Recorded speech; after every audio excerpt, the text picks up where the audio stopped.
Heyo, this is Positive Wolf Gamer back with another audio recording. This one will be out probably if you're listening to it. Then it would be Friday, May 12th. If you're at the time when you're going to be listening to this recording, when it will be published. On this audio recording that will be out on the 12th of May.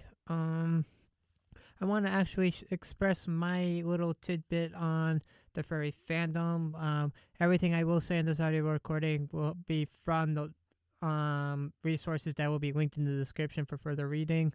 Because I've researched this for a little bit, so this is my own opinion, but backed by research from the articles. So, along with highlighting sections of the article. So we're gonna get into it. So basically, first things first. Sorry, I keep doing that. I'm sorry. Lost the train of thought in the process. What is the furry fandom? Well, according to Furscience.com, / what's dash a dash furry / the term furry describes a diverse community of fans, artists, writers, gamers, and role players. Most furries create for themselves an anthropomorphized animal character, which is also known as a fursona, with whom they identify and can function as an avatar within the community. So, like, if people are a little bit want to join the fandom, but are a little bit shy, they can. It's kind of like almost like a little bit of a mask, almost, but in the same regards. It's a place where you could be yourself and just enjoy and be fun and have fun and be positive with everybody else, and you wouldn't have to worry about other problems.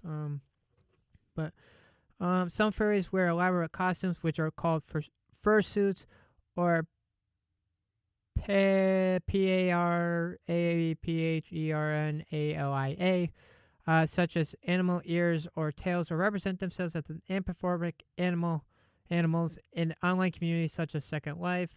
The furry fandom is an inclusive term that describes a community of furries that span online, local, and international settings, which is also otherwise like when you're in like Pittsburgh, Pennsylvania, for example, you got the Anthrocon, yeah. Then you got your fur.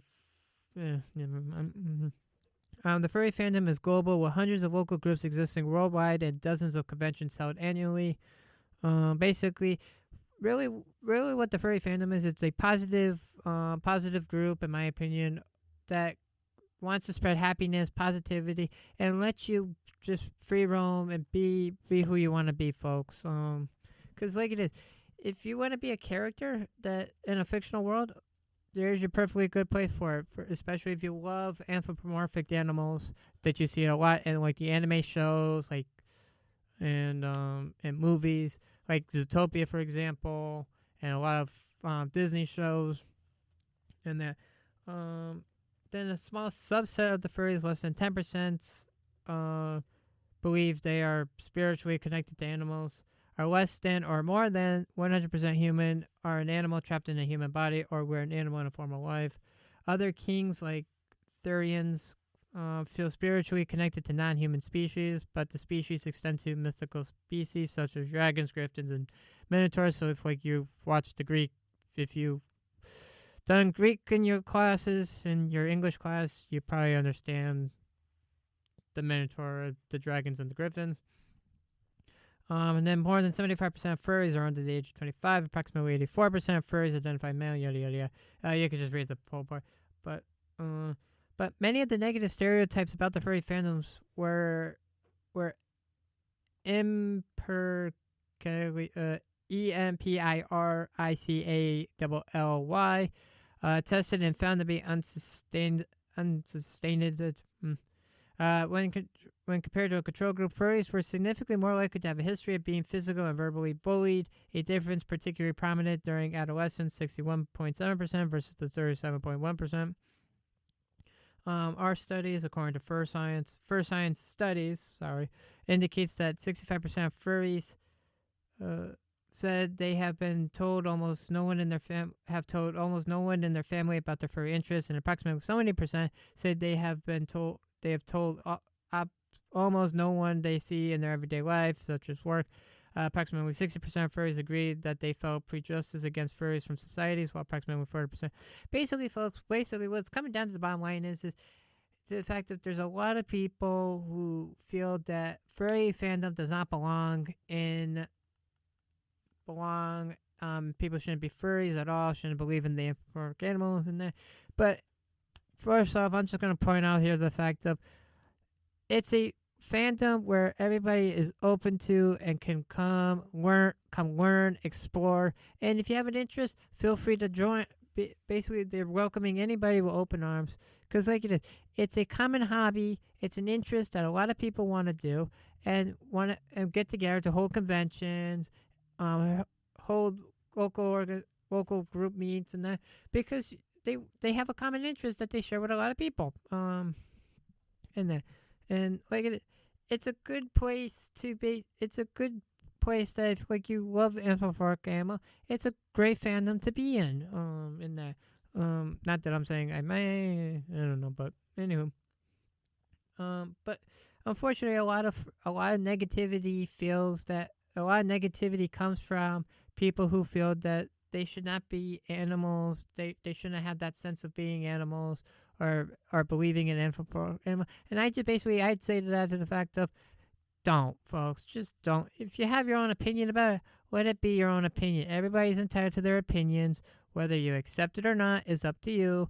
Not trying to cause a debate here, but in the sense that if you like the furry fandom, feel free to go learn, explore, and enjoy it. Otherwise, don't worry about it.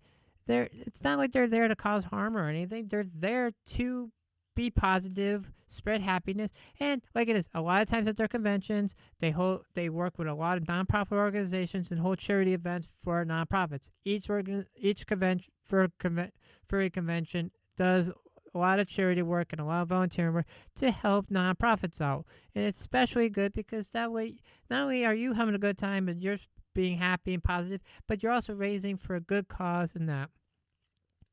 In that.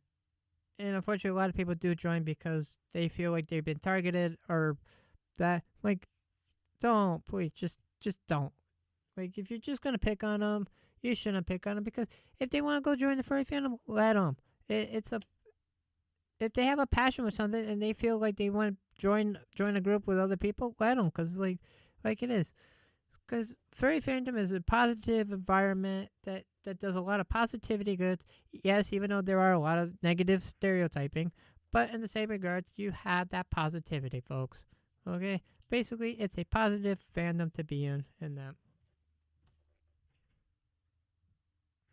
And then of course, back in the Furscience article, most furries represent themselves and interact with the fandom using personas that represent idealized version of themselves, usually more outgoing, sociable, extra transversion, and confident than themselves. Our research suggests that to the extent that furries identify with their idolized versions of themselves, they experience great self-esteem and life satisfaction. Basically, they want to break away from the actual world and dive into a fictional world where they assume the character that they created, and that and just not have to worry about life problems and that and just kind of lose themselves in creativity and just kind of be in a world where everything's fine, everything's going good and everything and that because like it is, it's good to be positive, it's good to be happy, and like it is, we got a lot of people out there who are part of the furry fandom that love to spread happiness, positivity, and joy.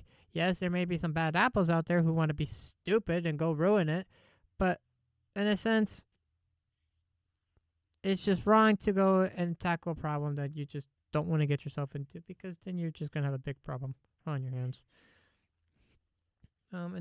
Because like it is, most of the time the furry people who idolize themselves as furry animals, as anthropomorphic animals, are basically those that just want to lose themselves into the minds and just kind of feel like that they're one with their animals and just want to have a fictional character that they can call their own and that.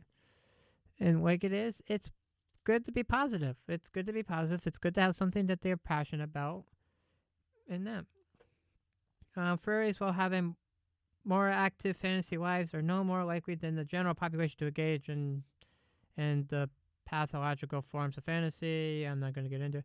And are more likely than members of the general public to engage fantasy for healthy, beneficial reasons, including inspirational creativity, social interaction, and recreation. Basically, they're there to just have a good time and be positive, folks. That's the bottom line with the furry fandom. And because like it is, the furry fandom, it's a place where everybody could be together and share a common passion and have a good time, go to a convention and get to meet other people and like it is. You don't have to wear just because you're part of the furry fandom. You don't have to go get the $1,000 fursuits or however the cost they are. You can also be artists that likes to make furry fandom related arts, or do furry related stuff online. Like there's a few YouTube channels that I'm subscribed to online that are furry fandom related. But basically, the bottom line is they're there to be inspirational creativity, because the furry fandom is pretty much the bottom line is creativity, inspirational, positive, happy, and they're just there for social interaction that have positivity in that. So that's gonna do it for this. Basically, the last thing I'll say in my remarks is the furry fandom is a wonderful fandom that is so full of different people from different backgrounds, different interests, and have different animals. Like it's amazing to see the different animals, anthropomorphic fursuits that are out there, and watching videos on YouTube and that. If you find this good and interesting, feel free to leave me a like, a positivity comment if you want to. It's up to you. And basically, for further research, you could go to Furscience.com, which link will be in the description, to go have further reading about. And yep, so we're going to wrap this up. You all have a good positive Friday and a good weekend. And hopefully you all have a good week. Good weekend, and hopefully you have a good positive week. Okay, folks, you all have a good one. And if you want, feel free to go explore the furry fandom by doing more research and going to find more information on there, because there's a ton of information out there online, and just to be able to have some fun and enjoyability, folks. And I'll also say this. It's a great opportunity if you love to color and draw. It's a great fandom to go do, because like it is. I've even in my own opinion, I've actually haven't really actually part of the fandom, but also have actually done research on it and just kind of developed that positivity based on the research of that positivity of seeing the positivity that they incorporate, and just knowing the fact of a lot of positivity that they get out of it, folks. So if you find this good, and if you like this, feel free to leave me a like. And if you're part of the furry fandom, and you're listening to this, feel free to leave me a comment. I'll be happy to reply back on the video.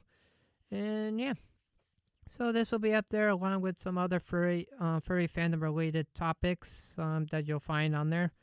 And yeah, so you all have a good Friday, May 12th. Good weekend. And stick around, because there'll be some more positivity shorts that'll be popping up on the channel, and we'll see what happens. I got some good stuff planned for y'all. So this is Positive Wolf Gamer sharing his thoughts on the furry fandom and the positivity of it, backed by research. So y'all have a good one, folks.